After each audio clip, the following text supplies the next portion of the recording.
join me for one of my tomato harvests.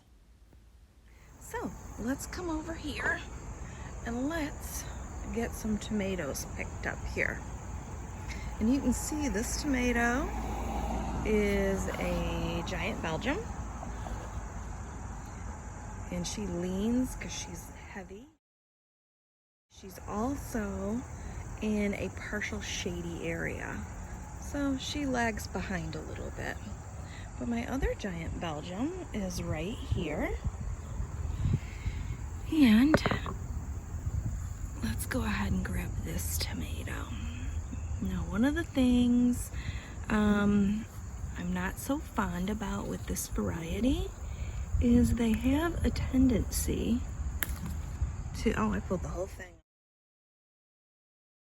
off here. They have a tendency to not ripen evenly. They're good eating, but they don't ripen evenly to me.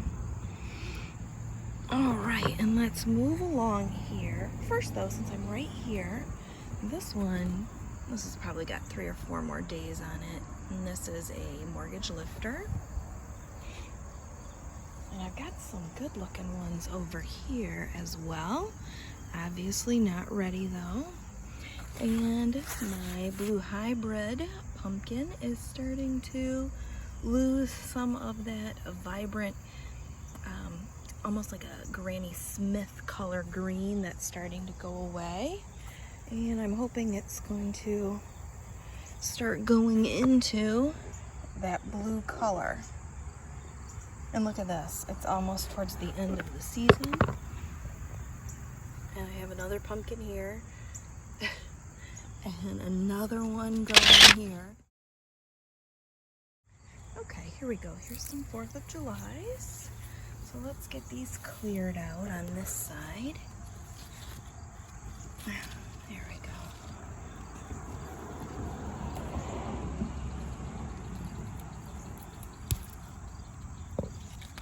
And we'll get this one over here as well.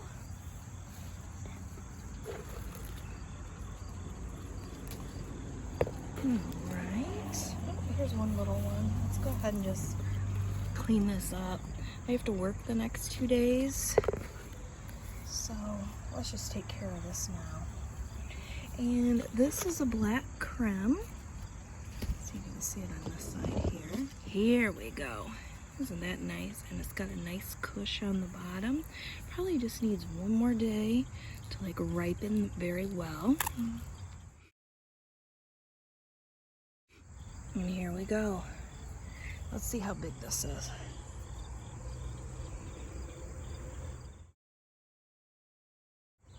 She's a beauty, isn't she? Let's look at her from the side. Plenty of slices there for a nice tomato sandwich. Just slightly cut that out. Okay. Alright. And let's see if we have anything going over here. Well, I see one back here. Let's give that a feel. Oh yeah, that's got a nice cush to that too. And I want you to know that the black Krims, the top of these are gonna have a green look. There is a little bit of a cush there, but you're really trying to get down here. And you can see that's got that cush we're looking for. This probably needs 1 more day, and then this color will be about the color of this one here. Now let's look at our indigo cherry drops here. I'm not really seeing any right off the bat that are ready to be picked in this area.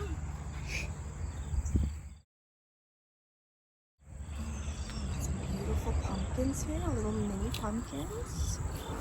Just have a quick look at those. Not gonna pick them. Look at that.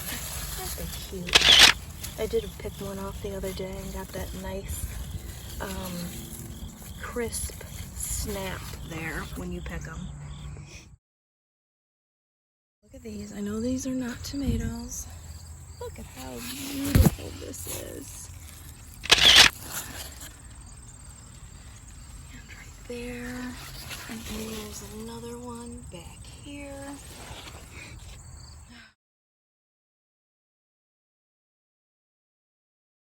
Isn't that cute?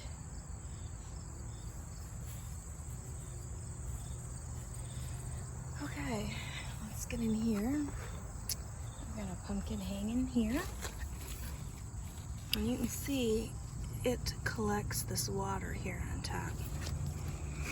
Okay, but what I'm going for is our indigo cherry drops. And looks like I got another one right here.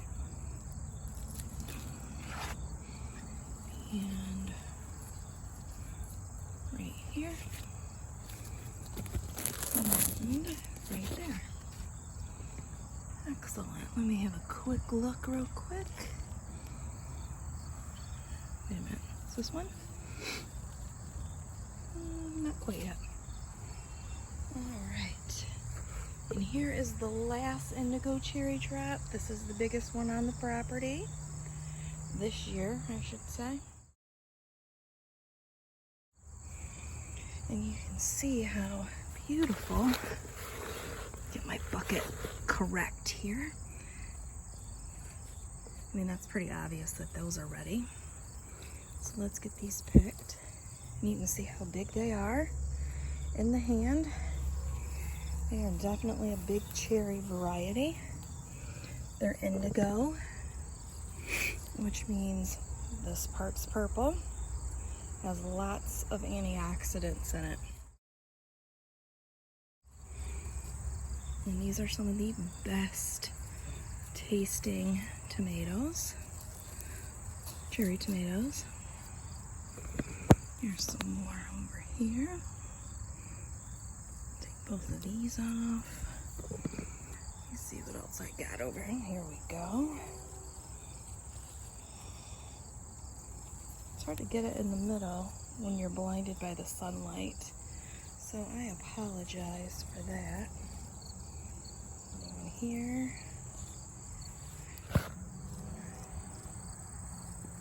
Alright, here's one right here. I'm just going to clean these up. Because again, I'm going to work the next couple days. I'll take a few into work. I'm going to need to resupply my mother with some more tomatoes. Alright, now let's get under the belly of the beast.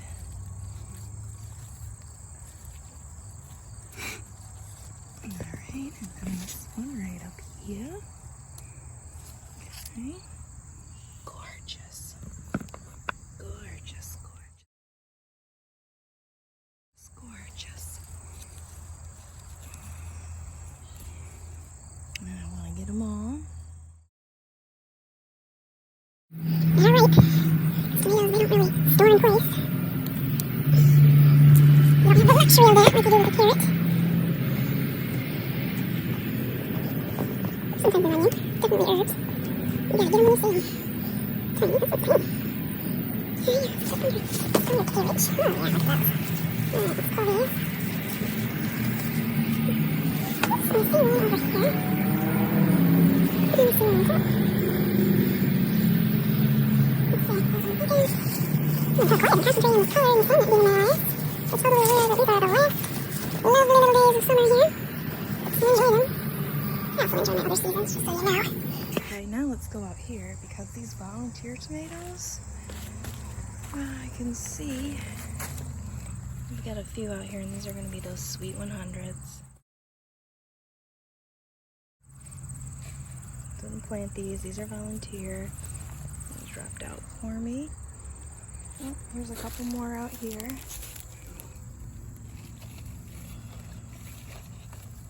I don't usually let my tomatoes go wild like that. Usually stake them up. There's another big pumpkin right there. So a cluster too. More tomatoes. Let's see if I can make it. I got it. All of them. I'm so glad that was recorded. Okay, these are sweet 100's too. Okay, look at that. There's some more Indigo volunteers from last year. Okay, now we're up here.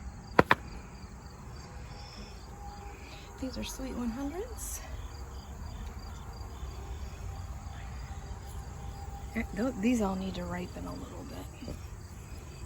Maybe we can grab this one though. Okay, I'm gonna leave the rest of that alone. All of these up here were volunteers that I then went ahead and transplanted into these buckets. You can see there's that pumpkin back there. And that one looks like it's just about starting to whiten out on its color. Okay, here is the one area, as far as tomatoes, that I just let go absolutely wild. I intentionally seeded these and did not cage them. This is a sweet 100. Oh my god, look how that's kind of big for these. I don't really care for this. I don't really like bending down and having to watch where I step.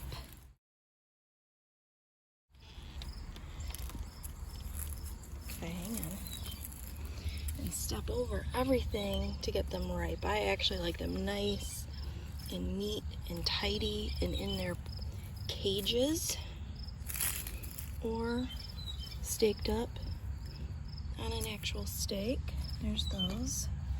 Let's see if we, oh, yep, I see some over there.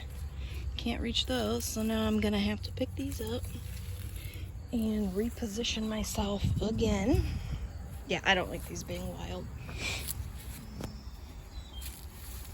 It's pretty easy in the beginning because you're doing pretty much nothing but watering them. I think I trimmed these maybe twice. And you can see on that leaf, there's an issue there, isn't there? Because it's not picked up, it's not off the ground. You're totally open to all of that disease. I also don't like having to pick these up and look around. I won't be repeating this again.